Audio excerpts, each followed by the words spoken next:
Hi guys, welcome to this first video in a series of videos. So what we're going to be doing now is covering two-port networks.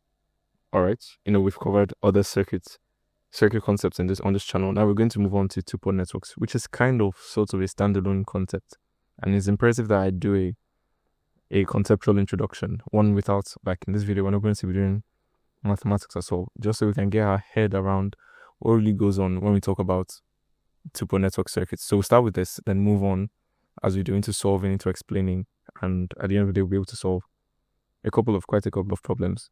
So let's get straight to work. In many practical circuits, okay, especially let's say communications, signal processing, and control systems, we often deal with complex networks that interact with other circuits. So in your typical circuit analysis class or circuit theory class, you have a very pretty source, a very pretty load, a pretty inductor, let's say a pretty capacitor, alright, so on. So, and we asked to evaluate certain voltage, certain current at such and such point. But this is only good for theory. This gives us almost no advantage when we're making real life circuits. Because let's say I want to construct a radio receiver, alright? I'm going to have my receiver from this point. Then I'd like to amplify it. Okay, let me put these in conceptual boxes. So I like to amplify it. And let's say I would like a kind of feedback, okay? So I know the range of frequencies I would like to receive to make amplification easier. And these all interact with each other, okay? And to burst your bubble, each and every one of these are made up of their own components, their own resistors, their own inductors, their own capacitors, their own transistors, their own ICs, right? So this school way of analyzing each loop, analyzing each node, right, only works for specific problems and really doesn't do us justice when we're dealing with real world systems. So instead of analyzing every resistor, capacitor, transistor inside the network, engineers often treat these components, right, as black boxes, sort of. So two-port network theory gives us a systematic way to describe how such networks behave using only the voltages and the currents at their nodes. Okay, so what you usually do is that you take a certain part as the input, take a certain part as the output, and everything inside, you refuse to let that concern you. Because once you've got the voltage and the current, you're able to solve for the resulting effect of that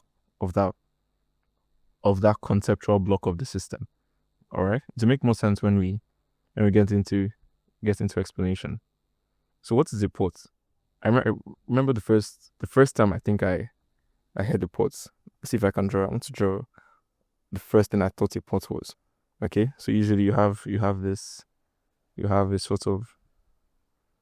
sort of port like this, a sort of socket, and then what usually goes into some of these is a plug. Okay, this is a really impromptu design class. So let's say this will usually have like two pins, let's say connected with a wire onto a certain load, right? So this is a bonus tip. In electrical, this top part is our earth, so it's electrically not important. We don't use it to solve. So what is a port? A port is defined as a pair of terminals. Okay, this is the crucial word. A pair of terminals through which current can enter or leave a network. So you look at someone and they say, hey, this is a single port, right? They have a port, they have a charging port, and this is a single port. And I was really confused the first time I saw this, because hey, we've got two terminals here, right? 1 and 2. We've got two things here, 1 and 2, okay? 1 and 2. I thought that meant that each one of these was a port. But it's quite the contrary. Okay? A port is a port again. Okay. A port is a pair of terminals. So a terminal is any point in a network or component where a wire allows current to flow in or out.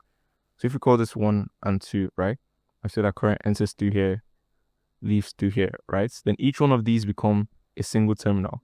You can call this terminal 1, call this terminal 2, right? And they go into socket 1 and 2.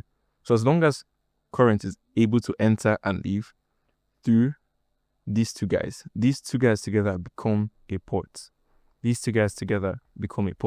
So now the definition of a port makes sense. Is a pair of terminals through which current can enter or leave a network. So that's another important part. Enter or leave. In any port you're going to encounter, current is supposed to enter and leave. Okay? That's exactly what makes it a port. So the main concept now is that instead of dealing with the nitty-gritty of the components behind, we now look at the current through the ports and voltage across the ports, V and I. Once you have the voltage, once you have the current, you then be able to, solve as though you don't need to know everything that goes on inside the ports. So it's a really useful tool when we're dealing with real life circuit scenarios. Okay, this is the first time you're going to see the actual diagram of a two-port network. So in a two-port network, you have your input port, your output port, and then your two-port network inside that you're trying to, hide with an abstraction, kind of. Let me see if I can draw this for simplicity's sake. Okay, you got your terminal 1 from your left side, terminal 2 from your left side, terminal 1 from your right side, terminal 2 from your right side. Okay, and then based on convention, the important thing you need to ask is, hey, where's my input? Hey, where's my output? All right, so I know this is terminal 1, this is terminal 2, terminal 1, terminal 2, right? These two guys become port 1. I hope you understand. And these two guys become ports 2. So then you now have, we call our definition of a port, right? So our current, I1, flows in, and then we end up with the voltage, V1, across this input port. Okay, I think it will help if I clarify that. So you've got your input ports, you've got your output ports, and then the converse holds here, okay? You've got your I2 flowing in, same I2 flows out. I've got your voltage V2 across the lot. Same thing here. Same current. I1 flows in and out. So it's, you deal with four main variables, V1, input voltage and current, V1 and I1. So this deals with the input side. Output voltage and current, V2 and I2. These deal with the output side. So it's just a very simple, elegant way of simplifying what would normally be a complex circuit problem. So two-port network theory focuses on finding relationships between these four variables. Because anywhere, any two-port network you end up with, you're going to have these four guys. V1, I1, V2, and I2. But what ends up happening is that depending on the parameter you're going to use, the equations, the expressions, the relationship between these guys are definitely going to change. So that's what, and we manipulate them for whichever one is best suited to solve that problem. So that's exactly what happens with two-port networks. Finding, hey, which parameter am I using? Hey, which equation governs this? Hey, so what then are the inputs and outputs voltages at the end of the day? That's how these sorts of things work. So why do we study two-port networks? First of all, amplifiers, okay? Amplifiers can be modeled as two-port networks. That's an important thing. You're modeling circuits as two-port networks. They are not actually block boxes, right? You're just modeling it, simplifying your problem. So amplifiers can be modeled as two-port networks. The input port receives the signal and the output port delivers the amplified signal. Okay, so let's say we've got a certain amplifying circuit here. Let's say you have a sine wave coming in, a very nice, tiny, cute sine wave coming in. And you need a higher gain output. You need a very high gain on your output. Let's say you want to drive something or you want to read a signal. So your amplifier now becomes modeled as a two-port network, because at the end of the day, this voltage here is going to be more than the voltage you had at your inputs. So that relationship is now you're able to do that now because you're able to model this as your two-port network. So this whole guy becomes your amplifier, and you don't bother yourself, with the nitty-gritty of the circuit, right, that you have to do before. Okay, because circuits are actually pretty complex. Communication systems. In the communication systems like filters, transmission lines, I actually did this last semester, and matching networks are often analyzed using two-port networks. So I'm pretty certain that most of us have looked out while driving and seen, transmission lines hanging ahead or hanging overhead, right? They are parallel conductors. So what usually happens is that, hey, if we want to analyze a certain section of this transmission line, we're going to conceptually take a lump, right? And now you're saying, hey, I've got two terminals here. This looks like a two-port network. So you're now able to, instead of resolving the resistance, the conductance, the inductance, capacitance of each point in this, you're now able to simplify this, conceptually, and look at the current and voltage. That's the important part of two-port networks. You're looking at the current and voltage. For simplifying circuits, instead of analyzing every internal element, we can represent the network by a set of equations relating the port voltages and currents. We'll get into these in later videos. So you know that each parameter has their own unique set of equations that make them special, that make them that parameter. Two parameters have the same equations. That's why they're different, and that's why they're different. That's why there are a lot of ways to solve for two-port networks. We see that in later examples. And lastly, cascading designs. It saves us from having to solve complex simultaneous equations for the full multi-stage circuits. Okay, remember what I drew earlier on? If you want to conceptually, do a receiver. Okay, you have your receiving circuits. I will get your stuff from your antenna. This will come to an amplifier. Let's say this will come to a demodulator. All right, and then you definitely have feedback somewhere around here. Okay, and these are made of such and lots of components, right? And each of these will give you simultaneous equations. They will give you equations that you have to solve for this, that will relate to variables in this, that relate to variables in this, and also relate to variables in this, right? Which is not a nice way to do mathematics. It's not a nice way to do engineering. So with this cascading design, where the output of one becomes the input of another, that's what cascading means. It saves us from having to solve complex simultaneous equations, since we're now dealing with only two main variables, your voltage and your currents. All right, it's pretty interesting stuff.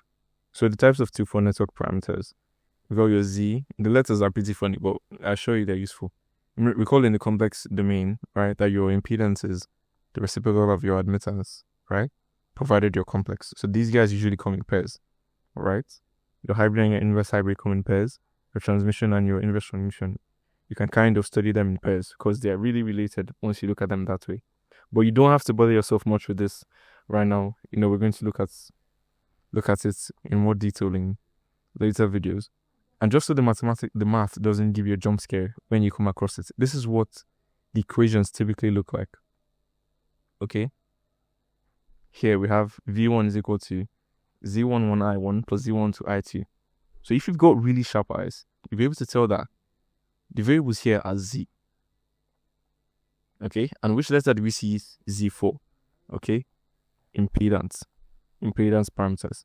So that means these equations, okay, so this is kind of like a sneak peek sort of feel. These equations give you these are the governing equations for impedance parameters. So when you're solving two-port networks with impedance parameters, all right, you end up with your impedance matrix Z11, Z21, Z12, and Z22. So, I definitely won't get heavy into the math in this video, but this is just to give you an idea. Input voltage, input current. So this is your input voltage, output voltage, input currents from here, output currents sit here. All right, so it's pretty neat stuff. So these will now morph, these will evolve depending on the type of parameters you're solving. Okay, and to conclude, I really hope we've been able to, wrap our heads around two-port networks, and more importantly, why they're necessary, why it's really helpful to solve them. The next video we're going to look at will be Z parameters. Okay, I already gave us a hint into what the formulas look like.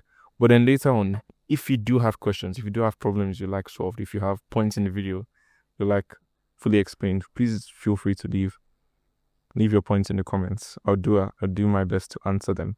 So that's the introduction of two-port networks. In the next video, we're going to cover Z parameters, look at the model, look at the equations, and try and solve a couple of questions.